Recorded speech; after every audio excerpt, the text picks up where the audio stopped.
Hi friends, welcome back to my channel. ഇന്ന് ഞാൻ ഒരു പഴംപൊരി റെസിപ്പിയുമായിട്ടാണ് വന്നിരിക്കുന്നത്. അപ്പോൾ ഇത് തയ്യാറാക്കുന്നത് പലരും പല രീതിയിലാണ്. ചിലരിതിൽ എഗ്ഗൊക്കെ ചേർക്കാറുണ്ട്. അപ്പോൾ ഞാൻ ഇന്ന് എഗ്ഗൊന്നും ചേർക്കാതെ വളരെ സിമ്പിളായിട്ടും നല്ല ടേസ്റ്റിയിലും ഒരു പഴംപൊരി റെസിപ്പിയാണ് തയ്യാറാക്കുന്നത്.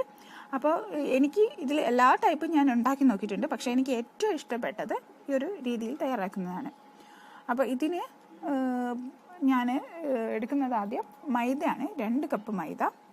ഈ 2 കപ്പ് മൈദ എടുക്കുകയാണെങ്കിൽ നമ്മളിതിൻ്റെ ഒരു ഹാഫ് എമൗണ്ട്, ഒരു 1 കപ്പ് നമ്മൾ കടലപ്പൊടി എടുക്കണം.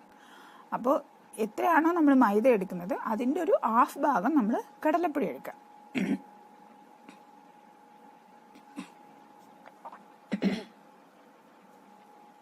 എന്നിട്ട് ബാക്കി ഒരു കടലപ്പൊടിയുടെ ഒരു 3/4 ഭാഗത്തോളം നമ്മൾ പത്തിരിപ്പൊടി എടുക്കണം. സാധാരണ പത്തിരിപ്പൊടി അതും എടുത്ത് അതിൻ്റെ കൂട്ടത്തിൽ നമ്മൾ ഇനി ആഡ് ചെയ്യാൻ പോകുന്നത് ഡ്രൈ ഈസ്റ്റാണ്. ഒരു 1/2 ടീസ്പൂണ് ഡ്രൈ ഈസ്റ്റ്. ഈസ്റ്റ് കൂടുതലായി പോകരുത്. കൂടുതലായി പോയി കഴിഞ്ഞാൽ ഒരുമാതിരി ആ ഒരു ടേസ്റ്റ് വരും. അപ്പം നമ്മൾ കുറച്ച് ഈസ്റ്റ് അത്രയേ ഉള്ളൂ. പിന്നെ ഒരു 1/4 ടീസ്പൂൺ മഞ്ഞൾപ്പൊടിയും. അപ്പം ഇതെല്ലാം കൂടെ നമ്മളൊന്ന് മിക്സ് ചെയ്ത് വെക്കണം. നല്ല രീതിയിൽ മിക്സ് ചെയ്ത് വെച്ചതിന് ശേഷം പിന്നെ നമ്മളിതിൽ ആഡ് ചെയ്യുന്നുണ്ട്, പഞ്ചസാര ആഡ് ചെയ്യുന്നുണ്ട്. അത് ഒരു പഴത്തിനനുസരിച്ചാണ് പഞ്ചസാര ആഡ് ചെയ്യേണ്ടത്. നല്ല മധുരമുള്ള പഴമാണെങ്കിൽ ഒരുപാട് ആവശ്യമില്ല, അതിനനുസരിച്ച് ചേർത്താൽ മതി. ഞാനിവിടെ ഒരു 3 മുതൽ 4 സ്പൂണാണ് ആഡ് ചെയ്തിരിക്കുന്നത് ഷുഗർ. പിന്നെ ഒരു നുള്ള് ഉപ്പും ആഡ് ചെയ്യുക. ഒരു ടേസ്റ്റ് ബാലൻസിന് വേണ്ടി നമ്മൾ ചേർക്കുന്നതാണ്.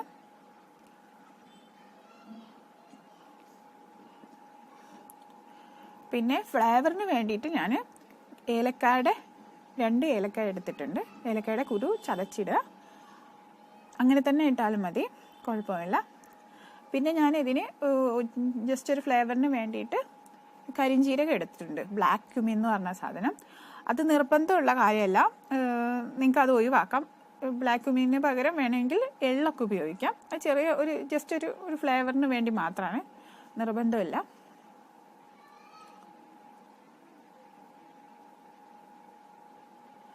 നല്ല രീതിയിൽ ഇത് മിക്സ് ചെയ്തിട്ട് നമ്മൾ ഏകദേശം ഒരു മണിക്കൂർ ഇത് ഇങ്ങനെ വെക്കുകയാണെങ്കിൽ ഈ പഴംപൊരി നല്ല ടേസ്റ്റിൽ വരും.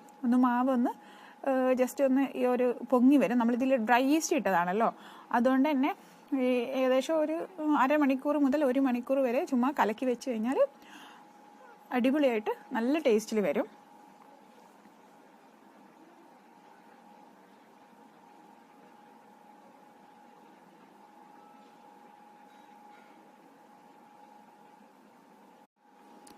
ഏകദേശം 1 മണിക്കൂറിന് ശേഷം ഇത് മാവ് ഇതുപോലെ തിക്കായിട്ട് വരും. നല്ല തിക്കായിട്ട് കുറച്ചൊന്ന് പൊന്തി വരും.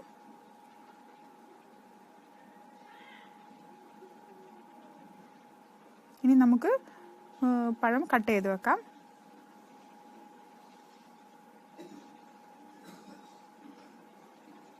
നിങ്ങൾക്ക് വേണമെങ്കിൽ ഈ പഴം തന്നെ പകുതി മുറിച്ചതിന് ശേഷം ചെറിയ ചെറിയ പീസാക്കി എടുക്കാം. അല്ലെങ്കിൽ ഇതുപോലെ മുഴുവനായിട്ട് ചെയ്യാം. ഇത് കുറച്ച് ചെറിയ പഴമായതുകൊണ്ട് ഞാൻ മുഴുവനായിട്ട് ചെയ്യുന്നത്.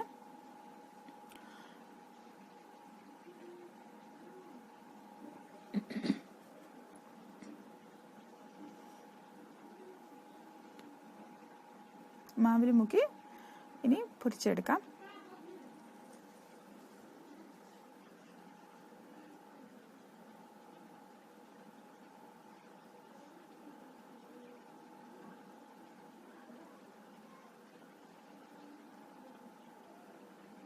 ഇതൊരു മീഡിയം ഫ്ലെയിമിലിട്ട് ചെയ്താൽ മതി. ഒരു ഭാഗം ഒന്ന് ശരിയായി കഴിഞ്ഞിട്ട് മാത്രം തിരിച്ചിടുക. ഇതൊരു ഗോൾഡൻ ബ്രൗൺ കളർ ആവുന്നവരെ ഫ്രൈ ചെയ്തെടുക്കണം. കുറച്ച് ടൈം എടുത്ത് ഫ്രൈ ചെയ്യുന്നത് നല്ലത്. നല്ല ഉള്ളിലത്തെ പഴമൊക്കെ നല്ല രീതിയിൽ വെന്ത് കിട്ടും. അപ്പോൾ അതാണ് കൂടുതൽ ടേസ്റ്റ്. അതുകൊണ്ട് തന്നെ ഒരു മീഡിയം ഫ്ലെയിമിൽ ഇട്ട് വറുത്തെടുത്താൽ മതി.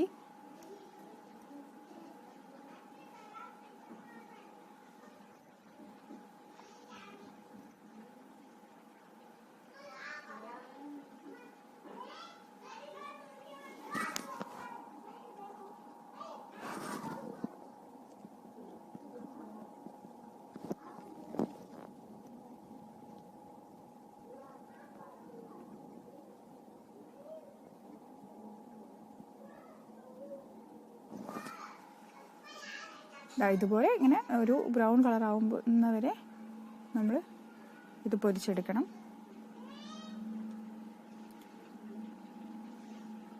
അപ്പോൾ എന്തായാലും എല്ലാവരും വീട്ടിൽ ട്രൈ ചെയ്ത് നോക്കണം. നല്ല ടേസ്റ്റാണ്. ഒരു കുറച്ചൊരു ക്രിസ്പി രീതിയിലാണ് ഇതുണ്ടായിരിക്കുക. നമ്മൾ ഈ പത്തിരിപ്പൊടി ആയിട്ട് ചെയ്യുന്നത് കൊണ്ട് തന്നെ അതൊരു ക്രിസ്പി ആയിട്ട് വരും കുറച്ച്. അതുപോലെ നല്ല ടേസ്റ്റാണ്. നല്ല പഴുത്ത പഴമാണെങ്കിൽ അധികം നിങ്ങൾ ഷുഗർ ചേർക്കേണ്ട ആവശ്യമില്ല. നല്ല ടേസ്റ്റാണ്. അപ്പോൾ എല്ലാവരും ട്രൈ ചെയ്ത് നോക്കണം. എന്നിട്ട് കമൻറ്റ് സെക്ഷനിൽ കമൻറ്റ്സ് ഇടാൻ മറക്കരുത്. അപ്പോൾ എല്ലാവരും ഷെയർ ചെയ്യുക. വീഡിയോ ഇഷ്ടപ്പെട്ടാൽ ലൈക്ക് ചെയ്യുക. ഇത് പുതുതായിട്ട് കാണുന്നവരാണെങ്കിൽ സബ്സ്ക്രൈബ് ചെയ്യാൻ മറക്കണ്ട. അപ്പോൾ താങ്ക് യു. ബൈ.